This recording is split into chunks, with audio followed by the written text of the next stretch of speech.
Sophie सास आगे बढ़ता है और बूढ़ी के सामने झुकता है और उसे योर हाइनेस कहता है। बूढ़ी सोफी सास से कहता है, मुझे लगा था शायद मेरे फादर वापस आए हैं। जैसे ही गेट खुले तो मैं यहाँ पर आ गया, लेकिन मुझे क्या पता था कि तुम बेकार व्हाइट ड्रैगन वाले आए हो। हालांकि मैंने अपने पापा को वेलकम कहने के लिए इंतजाम भी किया था। सोफी सास बूढ़ी से कहता है, मुझे एक बात की समझ नहीं आई। रिचर्ड ने व्हाइट ड्रैगन वालों को भेजा था क्वीन के साथ अमन के मुआहदे पर साइन करवाने के लिए, लेकिन फिर वो रेड ड्रैगन और ब्लैक ड्रैगन टीम लेकर खुद क्यों वहाँ पर चले गए। बूढ़ी हंसते हुए सोफी सास से कहता है, क्योंकि मेरे पापा के पास एक अलग आइडिया था। वो डीमन क्वीन को मारना चाहते थे, इसलिए तुम जैसे बेकार लोगों को पहले भेजा था। कहीं तुम हमारे किंग के फैसले पर सवाल तो नहीं उठा रहे। सोफी सास अभी उसे जवाब देने ही वाला होता है कि सोफी सास के पापा वहाँ पर आ जाते हैं और कहते हैं, ये तो बस इतना जानना चाहता है कि क्या ये वाकई में किंग के ऑर्डर थे या फिर ये रीजेंट के ऑर्डर थे। सोफी सास के पापा का नाम गुरु डीता है और वो एक इम्पीरियल लीडर है।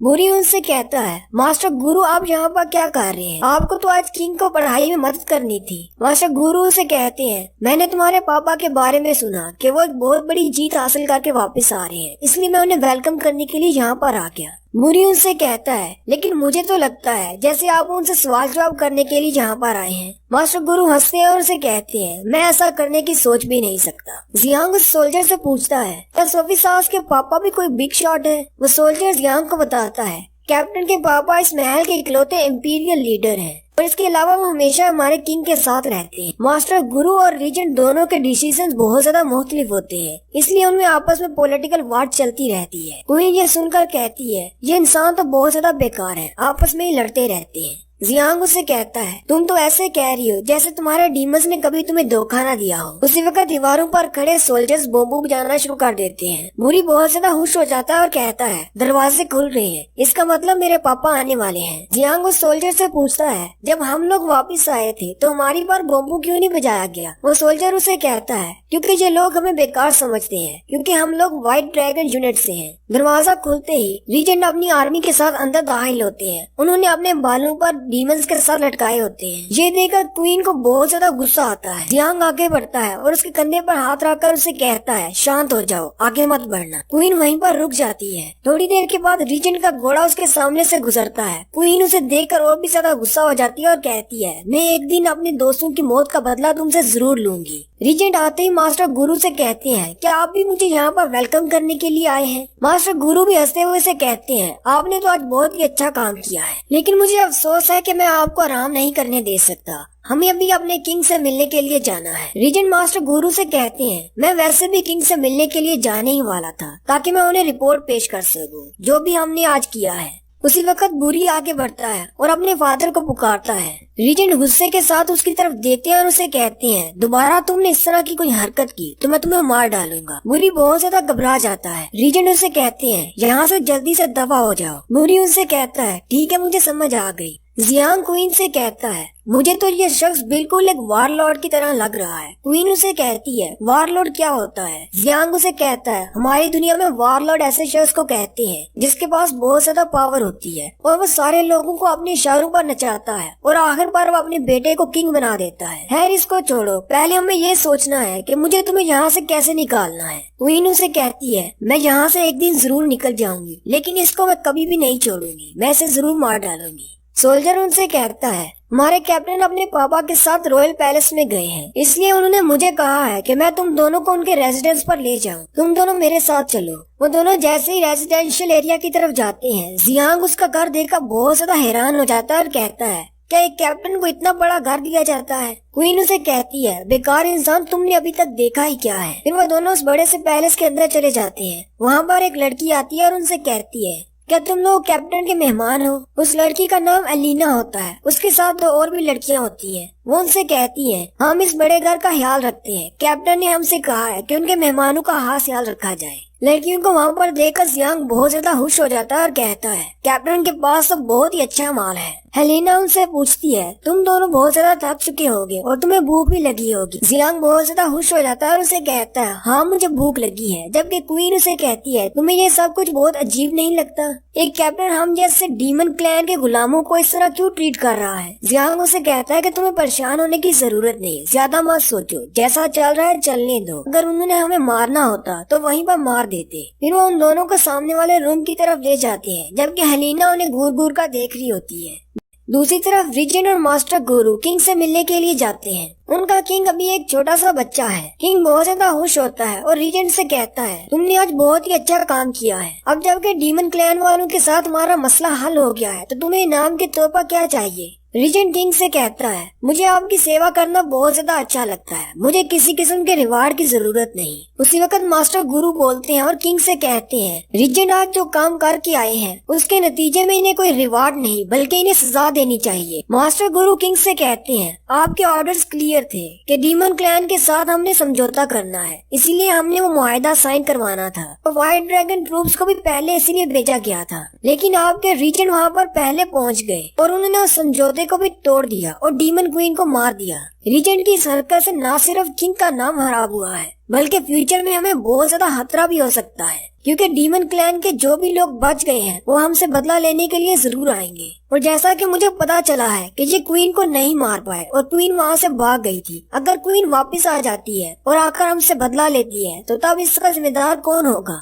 किंग मास्टर गुरु से कहते हैं, आप तो इस बारे में कुछ ज्यादा ही सोच रहे हैं। मेरे ख्याल में रिजेंट ने ऐसा किया, इसके लिए कोई खास वजह जरूर होगी। रिजेंट आगे बढ़ते हैं और किंग से कहते हैं, मेरे पास इसकी एक खास वजह है जो मैं आपको बताना चाहूंगा। रिजेंट किंग से कहते हैं कि जब हमने फैसला कर लिया कि हम लोग डीमन क्लैन वालों के साथ समझौता करेंगे, तभी क्वीन की कमांडर जो कि उसकी राइट हैंड है, उसका नाम लिलियान है। लिलियान ने मेरे पास एक मैसेज भिजवाया और उसने कहा अगर हम क्वीन को रास्ते से हटा दें तो वो क्वीन बन जाएगी और उसके क्वीन बनने के बाद वो हमारे साथ एक समझौता साइन करेगी, जिससे हमारा रिलेशनशिप और भी ज्यादा मजबूत हो जाएगा। और अब जबकि हम लोगों ने डीमन क्वीन को रास्ते से हटा दिया है तो लिलियन डीमन ट्राइब की क्वीन बन गई है, और क्योंकि पहली क्वीन गायब हो गई है तो उसके साथ जो समझौता साइन करना था वो अब कैंसिल हो चुका है। मैंने नई क्वीन के साथ एक नया समझौता साइन किया है। वो एक पेपर नौकर को देते हुए कहता है, योर हाइनेस आप इसको चेक करें, इसमें सारी ह्यूमन क्लैन के लिए अच्छी बातें ही लिखी हुई है। वो नौकर पेपर लेता है और किंग को जाकर देता है। किंग उस समझौते के पेपर को पढ़ने के बाद बहुत ज्यादा खुश हो जाता है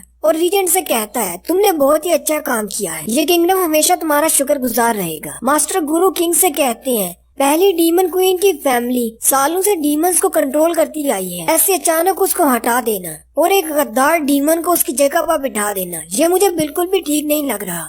ये बात सुनते ही किंग गुरु से कहते हैं, आपको अब बोलने की जरूरत नहीं, मैंने आपकी बात सुन ली जितनी सुननी थी। गुरु ये बात सुनकर खामोश हो जाते हैं। किंग कहते हैं कि आज से सारा चार्ज रीजेंट को दिया जाता है, वो जैसे इस प्लान को आगे बढ़ाना चाहे वो बढ़ा सकते हैं। रीजेंट और ब्लैक ड्रैगन यूनिट के कैप्टन दोनों खुश हो जाते हैं। नेक्स्ट सीन में दिखाते हैं कि डीमन क्वीन इजाबेला पानी में बैठी नहा रही होती है। वो अपनी बॉडी की तरफ देखकर कहती है, अगर मैं अभी अपने डीमन ट्राइब में वापस चली जाती हूँ तो वो लोग भी मुझे नहीं पहचानेंगे, क्योंकि मैं एक इंसान की बॉडी में हूँ। अब कहीं ऐसा तो नहीं मुझे अपनी बाकी की सारी जिंदगी इंसानों की बस्ती में ही रहना पड़ेगी, वो भी एक इंसान बनकर। वहीं दूसरे रूम में जियांग भी बैठा नहा रहा होता है। वो बहुत ज्यादा खुश होता है और कहता है, अब मैं यहाँ पर बैठकर आराम कर सकता हूँ। फिर साथ ही वो सोचता है, लेकिन मुझे अभी आराम नहीं करना, मुझे तो ये सोचना है कि मुझे वापस अपने शहर में कैसे जाना है। वो अपनी रिंग को हाथ में पकड़ता है और कहता है, अगर ये रिंग मुझे यहाँ पर लेकर आ सकती है तो शायद यही रिंग मुझे वापस भी पहुँचा दे। मुझे अपनी बाकी की सारी जिंदगी इस दुनिया में नहीं गुजारनी, मुझे वापस अपने घर जाना है। हालांकि जब स्टार्टिंग में मैंने डीमन क्वीन को देखा था तो मुझे लगा था ये सब कुछ बहुत ज्यादा इंटरेस्टिंग होने वाला है,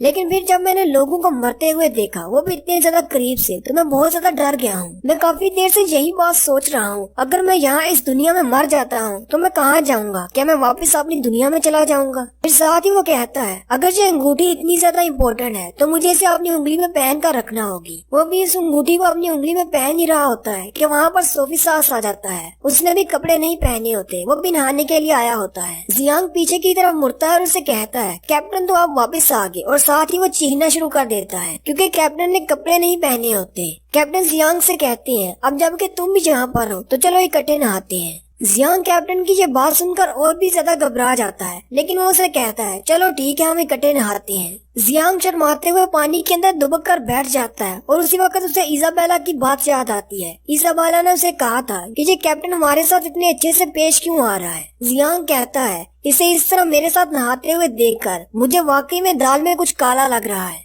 कहीं ये मेरे साथ कुछ करने की तो नहीं सोच रहा। जियांग सोफी सास के बॉडी पर बहुत सारे निशान देकर कहता है, मुझे लगता है ये सारे निशान इसे जंग के दौरान मिले हैं। सोफी साहब जियांग से पूछता है, क्या तुम्हें इस जगह की आदत हुई या नहीं? यह बात सुनते ही जियांग और भी ज्यादा घबरा जाता है और शर्माते हुए कहता है, अब ये इसने कैसी बात कर दी। वो सोफी साहब से कहता है, ठीक है, मैं यहाँ पर बिल्कुल ठीक हूँ। सोफी साहब से कहता है, अच्छा तो फिर ठीक है, कल मैं अपने सोल्जर्स को भेज दूंगा ताकि तुम्हारी फैमिलीज को ढूंढ सके। ये बात सुनकर जियांग हैरान हो जाता है और कैप्टन से कहता है, क्या तुम वाकई में हमारी फैमिली को ढूंढने में हमारी मदद करोगे? सोफी साहब से कहता है, हाँ मैं तुम लोगों की मदद करना चाहता हूँ, लेकिन तुम लोगों ने जो इन्फॉर्मेशन मुझे दी है वो बहुत ही कम है। पता नहीं मेरे लोग तुम्हारी फैमिली को ढूंढ भी पाएंगे या नहीं। क्या तुम्हें अपनी फैमिली के बारे में और कुछ याद नहीं है? जियांग उसे कहता है, नहीं मुझे कुछ भी याद नहीं। जियांग सोचता है, कहीं ये मेरी मदद करने के बहाने मुझसे बातें निकलवाने के चक्कर में तो नहीं है। साथ ही सोफी साहब से कहता है, मेरा भी एक छोटा भाई था जो कि बिल्कुल तुम्हारी उम्र का था। 12 साल पहले डीमन क्लैन वाले उसे किडनैप करके ले गए थे। उसके बाद से मैंने उसे फिर नहीं देखा। उसका नाम सोफी सैक था। क्या तुमने डीमन ट्राइब में उसे कई बार देखा है? जियांग पहले तो ये सोचता है, इसको मैं क्या जवाब दूं। जियांग सोफी साहब से कहता है, वहाँ पर बहुत सारे गुलाम थे, इसलिए मेरे लिए बहुत ज्यादा मुश्किल है कि हर एक को याद रख पाऊँ। हो सकता है तुम्हारा भाई वहाँ पर हो, लेकिन मैं नहीं जानता। सोफी साहब उससे पूछता है, वैसे डीमंस एक इंसान के साथ क्या करते हैं जब वो उसे पकड़कर ले जाते हैं? जियांग उसे कहता है, डीमंस हमें बहुत ज्यादा पीटते हैं और हमसे काम करवाते हैं, लेकिन मैंने बाहर नहीं देखा क्योंकि मैं जब छोटा था मुझे तभी से किचन के अंदर ही रखा गया। जियांग सोचता है, शायद इसी वजह से ये हमारे साथ अच्छे से पेश आ रहा है ताकि इसे इसके भाई के बारे में कुछ इन्फॉर्मेशन मिल सके। सोफी साहब जियांग से कहता है, मुझे उम्मीद है कि मेरा भाई अभी भी जिंदा होगा और हम दोनों एक दिन दोबारा मिलेंगे।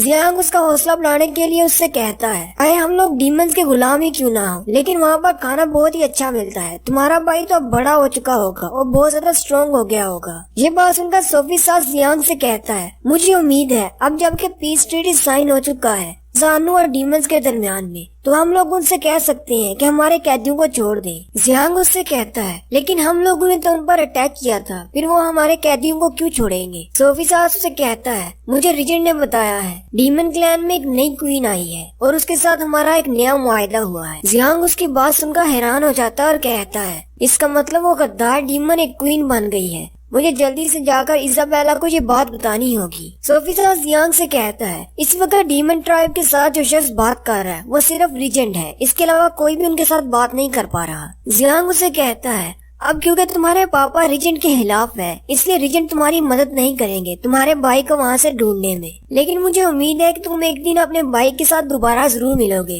सोफी साहब खड़ा हो जाता है और जियांग से कहता है, तुम्हारा बहुत बहुत शुक्रिया मेरी हौसला अफजाई करने के लिए, इसलिए तुम्हें अब से मुझे टीम लीडर या फिर कैप्टन कहने की जरूरत नहीं, मुझे सोफी साहब कहा करो। फिर जियांग वहाँ से नहाकर बाहर आ जाता है। हेलिना उसे उसके रूम की तरफ ले जा रही होती है। जियांग कहता है, इजाबेला बिल्कुल ठीक थी, इसके पास तो बहुत बड़ा कुछ है जो वो छुपा रहा है। हेलेना जियांग को कहती है, ये आपका कमरा है, आप अंदर चले जाएं। जियांग हेलिना का शुक्रिया अदा करता है और अंदर चला जाता है। अंदर जाते हुए भी वो हेलिना को देख रहा होता है, शर्माते हुए कहता है, काश ये लड़की मेरी गर्लफ्रेंड बन जाए, ये तो बहुत ज्यादा क्यूट है। जियांग जैसे ही अंदर दाखिल होता है, इसाबेला कपड़े पहन रही होती है। जियांग की नाक से खून बहना शुरू हो जाता है और उसे कहता है, तुम मेरे रूम में क्या कर रही हो? इसाबेला आगे बढ़ती है और दरवाजे को बंद करते हुए उसे कहती है, तुम तो बिल्कुल बेवकूफ हो, मेरे असली नाम के साथ मुझे मत पुकारो, हम दोनों पर नजर रखी जा रही है। जियांग उसे कहता है, ऐसी बात नहीं है, अभी मैं कैप्टन के साथ बहुत ही अच्छी गुफ्तगू करके आया हूँ, मुझे तो नहीं लगा कि वो मुझसे कोई पूछताछ कर रहे थे। इसाबेला उससे कहती है, मैं उस मेड हेलिना के बारे में बात कर रही हूँ, तुमने नहीं देखा वो हम पर नजर रख रही है, क्योंकि हम दोनों डीमन ट्राइब के गुलाम हैं, इसलिए वो हम लोगों पर मुकम्मल तौर पर भरोसा नहीं कर सकते। जियांग इसाबेला से कहता है, लेकिन उन लोगों ने हम दोनों को एक ही कमरे में क्यों रखा है? क्वीन उसे कहती है, ये सारी तुम्हारी गलती है, तुम कैप्टन को बार बार कह रहे थे कि हम दोनों शादीशुदा हैं, इसी वजह से उन्होंने हमें एक ही कमरे में रखा है। जियांग उससे कहता है, तुम्हें क्या लगता है हेलिना हम दोनों को चेक कर रही है कि क्या हम दोनों वाकई में शादीशुदा हैं भी या नहीं? क्वीन उसे कहती है, हाँ बिल्कुल ऐसी ही बात है, अगर उन्हें पता चल गया कि हम लोगों ने उनसे जरा सा भी झूठ बोला है तो हमारी किसी भी बात पर यकीन नहीं करेंगे। और मुझे तो लगता है अभी भी दरवाजे के बाहर कोई हमारी बातें सुन रहा है। उसी वक्त दिखाते हैं कि दरवाजे के बाहर हेलिना कान लगाकर उनकी बातें सुन रही होती है। वो दोनों अपना ड्रामा शुरू करते हैं और अंदर से चीखना चिल्लाना शुरू कर देते हैं, जबकि हेलिना उनका ये शोर सुनकर शर्माते हुए वहाँ से चली जाती है। क्वीन जियांग से कहती है, मुझे लगता है हेलिना चली गई। जियांग अभी भी शर्माते हुए वही सारी बातें कर रहा होता है। क्वीन गुस्से के साथ उसकी तरफ देखती है और उससे कहती है, दोबारा तुमने इस तरह की कोई हरकत की तो मैं तुम्हें मार डालूंगी। जियांग उसे कहता है, अगर तुम इससे ज्यादा खुश नहीं हुई तो हम दोनों ड्रामा बंद करके हकीकत में ये सब कुछ कर सकते हैं। ये बात सुनते ही क्वीन को गुस्सा आ जाता है और वो उसे जोरदार पंच मारती है और फिर जियांग से कहती है, तुम आज रात जमीन पर सोओगे, बेड पर मैं सोने वाली हूँ। और साथ ही उसे कहती है, रात को सोने के बाद अगर तुमने उठकर मेरे साथ कोई ऐसी वैसी हरकत करने की कोशिश की तो मैं तुमसे वादा करती हूँ, मैं इस दुनिया से तुम्हारा नामो निशान मिटा दूंगी। जियांग उससे कहता है, तुम्हें मैं कोई ऐसा वैसा लड़का नजर आता हूँ? मैं तुम्हारे साथ कुछ भी ऐसा नहीं करूँगा, तुम चुपचाप सो जाओ। जियांग इजाबेला से पूछता है, तुमने मुझे इस दुनिया में बुलाया था, क्या तुम मुझे इस दुनिया से वापस भेज सकती हो? क्वीन उसे कहती है, नहीं, मुझे इस बारे में कुछ भी नहीं पता। हालांकि हमारी बूढ़ी जादूगरनी को भी नहीं पता कि तुम्हें वापस कैसे भेजना है। जियांग उसकी बात सुनने के बाद थोड़ी देर सोचने के बाद उसे कहता है, मुझे अपनी रिंग दो, मुझे लगता है शायद मैं तुम्हारी रिंग की मदद से वापस जा सकता हूँ। इजाबेला उसे अपनी रिंग उतार कर दे देती है। जियांग अपनी रिंग भी उतार लेता है और उन दोनों को जमीन पर रख कर बैठ जाता है और कहता है, अगर ये रिंग मुझे यहाँ पर ला सकती है तो यही रिंग मुझे वापस भी लेकर जाएगी। जियांग उन दोनों रिंग्स को अपने सामने रख कर अपने हाथ जोड़ता है और उसे कहता है, प्लीज मुझे वापस भेज दो, प्लीज मुझे वापस भेज दो। वो 10 मिनट तक ऐसे ही करता रहता है लेकिन कुछ भी नहीं होता। फिर वो चिल्लाना शुरू कर देता है और कहता है, ये काम क्यों नहीं कर रहा, मुझे वापस जाना है। साथ ही वो क्वीन से पूछता है, कहीं तुम्हारी इस बूढ़ी जादूगरनी ने मुझ पर कोई श्राप तो नहीं दे दिया जब मैं यहाँ पर आया था? क्वीन उसे कहती है, जिस जादू से तुम्हें यहाँ पर बुलाया गया था वो बहुत ही पुराना है और हमारी जादूगरनी को भी वो पढ़ना नहीं आता। हमारे डीमन ट्राइब में कुछ बूढ़े लोग हैं जो उसे पढ़ सकते हैं। ये सुनकर जियांग और भी ज्यादा परेशान हो जाता है और कहता है, इसका मतलब मेरे घर जाने का रास्ता डीमन ट्राइब से होकर जाता है, क्योंकि अगर मुझे वापस घर जाना है तो मुझे डीमन ट्राइब जाना होगा और बूढ़े लोगों से जाकर उस मैजिक के बारे में पूछना होगा।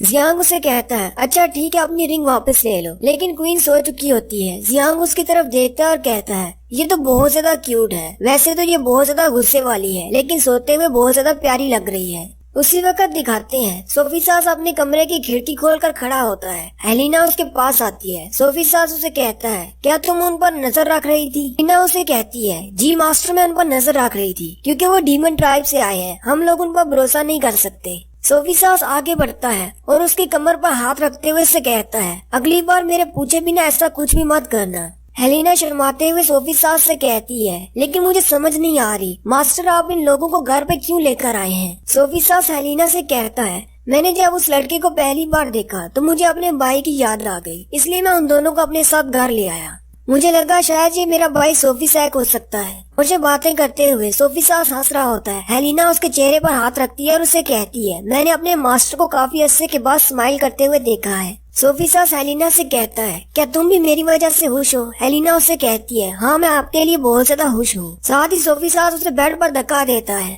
और उसे कहता है, आज रात तुम मेरे साथ ही रुक जाओ, यहाँ से मत जाओ। और उसके बाद जो होता है वो आप पिक्चर में देख ले। अगली सुबह जियांग जब उठता है तो अपने आसपास देखता है। इजाबेला बिस्तर पर नहीं होती। वो जैसे ही दरवाजा खोलता है बाहर हेलिना खड़ी होती है। हेलिना जियांग को गुड मॉर्निंग बोलती है। उसके हाथ में कपड़े होते हैं। वो जियांग को देते हुए कहती है, मास्टर सोफी सास ने स्पेशली आपके लिए भेजे हैं, ये कपड़े आप पहन ले। जियांग वो कपड़े पहन लेता है। जियांग हेलिना से पूछता है, क्या तुम जानती हो मेरी बीवी कहाँ पर गई है? हेलिना उसे बताती है, वो मास्टर के साथ बाहर गार्डन में ट्रेनिंग कर रही है। फिर वो दोनों भी बाहर आ जाते हैं। जियांग उनका गार्डन देखकर बहुत ज्यादा हैरान हो जाता है और कहता है, ये गार्डन तो बहुत ज्यादा बड़ा है, अगर हेलिना मेरे साथ ना होती तो मैं तो यहाँ पर रास्ता भूल जाता। वहीं पर उसे सामने सोफी सास नजर आता है जो कि तीरंदाजी कर रहा होता है। सोफी सास बड़े ही कमाल का तीरंदाज होता है, उसका हर तीर निशाने पर लग रहा होता है। जियांग ये देखकर बहुत ज्यादा खुश हो जाता है और सोफी सास से कहता है, तुम तो बहुत ही अच्छे तीरंदाज हो। सोफी सास जियांग से कहता है, क्या तुम ट्राई करना चाहोगे? जियांग उसे कहता है, नहीं, मैं तुम्हारी तरह इतना ज्यादा टैलेंटेड नहीं हूँ, मुझे तीरंदाजी नहीं आती। सोफी सास उसे कहता है, ऐसी बात है, लेकिन तुम्हारी बीवी तो बहुत ही ज्यादा टैलेंटेड है, वो देखो कैसे तीरंदाजी कर रही है। दूसरी तरफ दिखाते हैं तो क्वीन भी तीरंदाजी कर रही होती है और उसका निशाना भी बहुत ही अच्छा होता है। सोफी सास इसे देखकर बहुत ज्यादा खुश हो जाता है। जियांग कहता है, हालांकि इसके पास मैजिकल पावर्स नहीं है, लेकिन मुझे लगता है इसके स्किल्स अभी भी इसके पास हैं। उसी वक्त हेलिना आती है और उनसे कहती है, मास्टर ब्रेकफास्ट रेडी है। फिर वो तीनों जाकर खाने की टेबल पर बैठ जाते हैं। सोफी सास उनसे कहता है, तुम दोनों एक अरसे तक डीमंस के गुलाम रहे हो, क्या तुम्हें इस नई जिंदगी की आदत पड़ी या नहीं? जियांग हंसते हुए से कहता है, कोई बात नहीं, मुझे ऐसी जिंदगी जीने की आदत है। जियांग सोफी सास से कहता है, तुमने हमारी बहुत ज्यादा मदद की है, लेकिन अब हमें यहाँ से जाना होगा, हम तुम पर बोझ नहीं बन सकते। सोफी सास उनसे कहता है, ऐसा सोचने की जरूरत नहीं, अगर तुम दोनों चाहो तो यहाँ पर हमेशा के लिए रह सकते हो। और मैंने हलीना को तुम दोनों के लिए साइन कर दिया है, ये तुम दोनों का ख्याल रखेगी और तुम दोनों को ये भी सीखने में मदद करेगी कि इंसानों के साथ कैसे रहते हैं। जियांग सोचता है, कहीं ये ऐसा तो नहीं सोच रहा कि हम दोनों को हमेशा के लिए यहीं इसी घर में रखें। क्वीन सोफी सास से कहती है, हम दोनों अपनी नई जिंदगी खुद से गुजारना चाहते हैं, इसलिए हम तुम्हारे लिए और ज्यादा मसला पैदा नहीं करेंगे, हम लोग यहाँ से जाना चाहते हैं।